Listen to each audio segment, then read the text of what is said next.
Hey, what's up? Ako nga pala si BT at nandito ngayon tayo sa BT Reaction.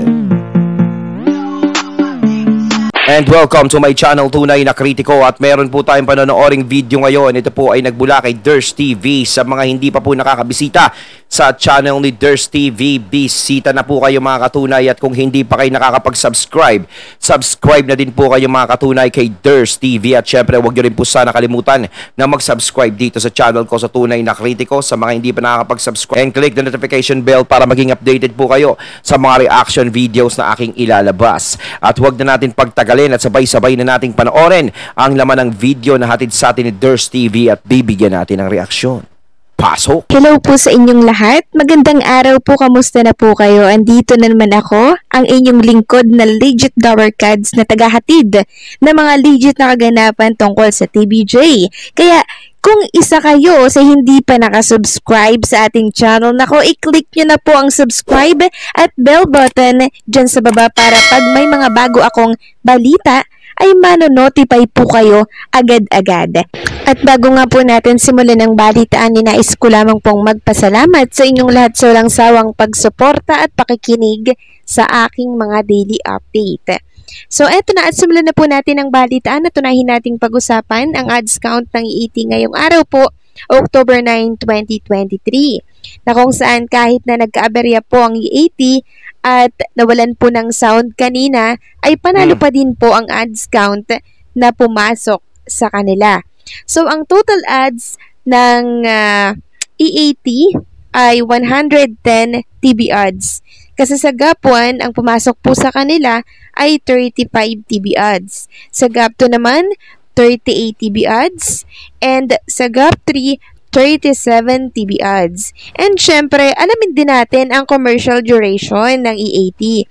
So, endorser TB ads, GAP1, 9 minutes po and 45 seconds. Sa GAP2 naman, 11 minutes and 16 seconds. Sa GAP3, 11 minutes and 1 second. So, total of 32 minutes and 2 seconds. And sa TB5 ads naman, GAP1, 1 minute and 56 second. Sa GAP2, 2 minutes and 43 second.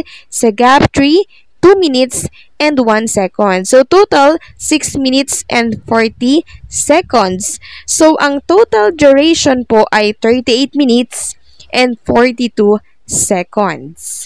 So, congratulations sa EAT family. Kahit na recorded lang po ang EAT ngayong araw, panalo pa din tayo. Dinaig pa po ang ads count nung Sabado na kung saan ay naka 107 TB ads lang po ang EAT. Pero ngayong araw po ng Lunes, ay 110 TB ads. Kaya naman, congratulations sa EAT family, maging sa TBJ supporters na din kasi hindi nyo po iniiwanan ang TBJ. Ang galing-galing, nakikita natin talaga halos po hindi talaga bumabagsak ang programa ng EAT sa kabila na iba na yung pangalan nila, no? Oh, so kayo ngayon yung mga nasa kabila. Kita nyo hindi Itbulaga ang ginagamit nila, EAT. Pero tinalo pa rin nila kayo. Number 1 pa rin ang EAT. Number 1 pa rin ang TBJ. So anong gagawin nyo ngayon? Kaya sinasabi ko nga sa inyo, wala nang sense na ipaglaban nyo pa yung pangalan ng Itbulaga. Kaya nyo lang parang pinaglalaban is para hindi na kayo mahirapan mag-isip ng pangalan. Pero yung pangalan na yan talaga is yan na nagpapabigat sa inyo. No? Kahit pa siguro paano kung papalitan nyo yung pangalan at ibalik nyo na lang sa TBJ, is baka tangkilikin nga kayo. Lagi naman nating sinasabi sa inyo yan. No? Kaya kapag bumalik sa TBJ yung pangalang Itbulaga is wala nang problema. Ibig sabihin walang problema, yung Itbulaga na pangalan, makakabalik na sa dati niyang dangal. Kasi yung gara na ng Itbulaga, kita mo, kinalaban ng TBJ, sarili nilang pangalan. Pero kita mo naman, tinalo nila yung sarili nilang pangalan na dinala nila na ilang dekada. No? Sa labang ito. Samantalang ano naman ang ratings ng mga noontime show for October 5 and October 6?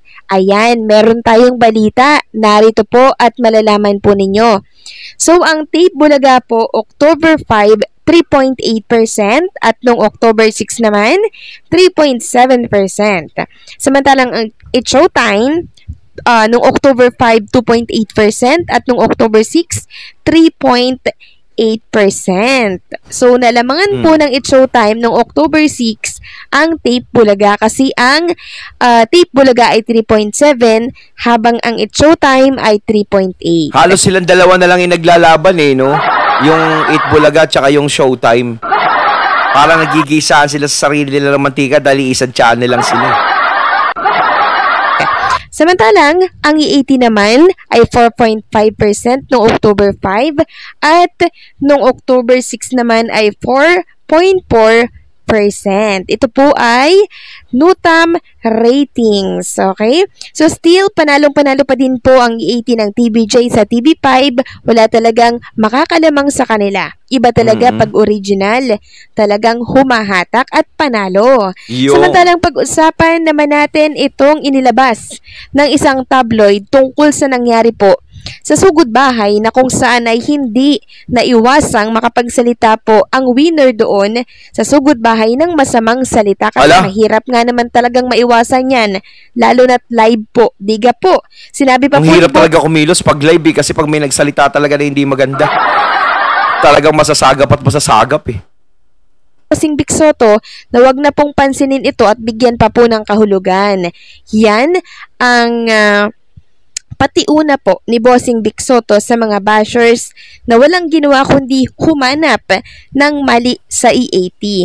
So malaking sampal po ito at sa awa naman ng Diyos, natakot naman po ang mga mahihilig mamuna. Hindi po nila ito pinatrending. Ngunit subalit at tatapwat, may isang tabloid or news site na ginawan ito ng write-up. Ganito po ang headline niya.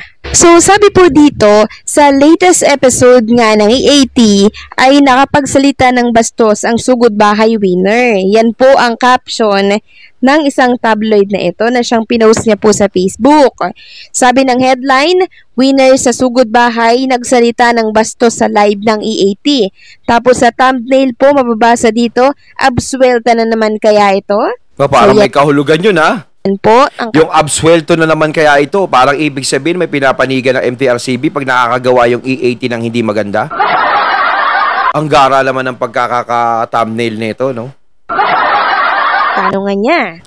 So, halatang gusto niyang iintriga at manguha po ng simpatya ng marami. So sa headline, sa thumbnail, halatang gusto niyang mag-viral ang ganap na ito sa E80 kahit na nagpaalala na po si Vic Soto na wag nang bigyan ng kahulugan yon. Eto pa din sila at tila tama naman si Bossing Vic wag nang bigyan ng kahulugan yon. Ngayon kung nakapagsalita man yung contestant ng hindi maganda, at least hindi yun nang galing sa mismong host doon sa programa. Hindi rin naman kasi maiiwasan na mayroong mga contestant o mga tao sa paligid nila na makakapagsalita ng hindi maganda, lalong-lalo na kung live. Diba? Maaaring mayroong ganon. Minsan nga pag may napadaan, may ini-interview sila ng ganyan, may mapadaan, nagmumura, malay mo, may soplak-soplak ng konti sa isip, tapos may dumaan doon, yung laging nagmumura, masagap tong tunog, di ibig sabihin nun, kasalanan na agad ng E80 yun. Hindi naman mismo yung E80, yung mga host ang gumawa nun. Kung nagsalita man ng hindi maganda na umere, siguro, di ba? Pwede naman lang siguro, hindi na may kakat kasi live O pwede naman sabi, sa susunod, wag na natin i-live kaya, di ba? Ano mas maganda? Minsan kasi mas maganda pag hindi na live Pero maganda talaga pag live. Pero pag may mga ganyan, yung biglaan, hindi mo maiiwasan. Pero biglaan din yung mga nagmamatsyag Talaga tinitignan nila, pag may nakita tayo hindi maganda dyan, yariin na natin yan. Pero yung sinasabi ito yung nagbigay ng balita, yung sinasabi nga Leaders TV na gumawa ng kahulugan yun, hindi naman galing doon sa mga host Kahit ba sabihin ng mga host, wag po tayo magsasalita ng hindi maganda. Minsan pag may kausap ka, pag may emosyon siya na hindi niya mapigilan di ba? Hindi nila kasalanan yun binibigyan pa ng kahulugan nung nagbalita na yung thumbnail, kala mo absuelto na naman. gahamo ng intriga para po sa EAT. So, binasa ko po ang kabuuan ng nilalaman ng tabloid na yan at sa huli, eto po ang nabasa ko. Sabi diyan, samantala, ang mga kaganapang ito sa EAT ay agad na umani ng reaksyon mula sa mga netizens dahilan upang tawagin nila ang MTRCB. So, wala pong umani kahit totoo, wala pong umani. Hindi po totoo yan. Dahil natakot po sila sa sinabi po ni Vic Soto na baka naman bigyan nyo ng kahulugan yan. Yun ay katuwaan lamang. Walang nagtawag ng MTRCB. No? Meron siguro pero hindi katulad nung una sa Lubid issue. Katunayan yan, wala nga po ako nakikita na pinag-uusapan to. Kasi pinaunahan na po sila ni Vic Soto. No? Nasalo agad ni Bossing at syempre nasalo din po nitong si Jose Manalo. Katunayan niyan, itong tabloid lang na to ang nangiintriga para po buksan ang issue. So makikita naman sa tabloid niya na absuelto na naman daw ba ang EAT? Abay, bakit hindi? Oh, yeah. So, mapipigilan ba yung sasabihin ng mga taong nakakasalamuha ng isang show, lalo na't ito ay live? Ngayon, kung gusto nyo pong mag-viral itong ganap sa EAT, may pangtapat po ang TBJ supporters dyan. Sinend na po sa akin ng TBJ supporters. Yung isang ganap sa Showtime na kung saan live din po na sinabi ng contestant ng Showtime. Kapag bumato sila sa EAT, may nakahanda na kaagad na pambarado sa bumato sa EAT. Ang salitang churba. May video po tayo niyan. Bago lang po yun, nung nakaraan lang po yun. Kaya wag may ebidensya, may resibo din. Pong hinahamon. Ang mga... Kala nyo, ganyan guys, Ders TV ha. Yari kayo kay Ders TV. May resibo din si Ders TV, oh.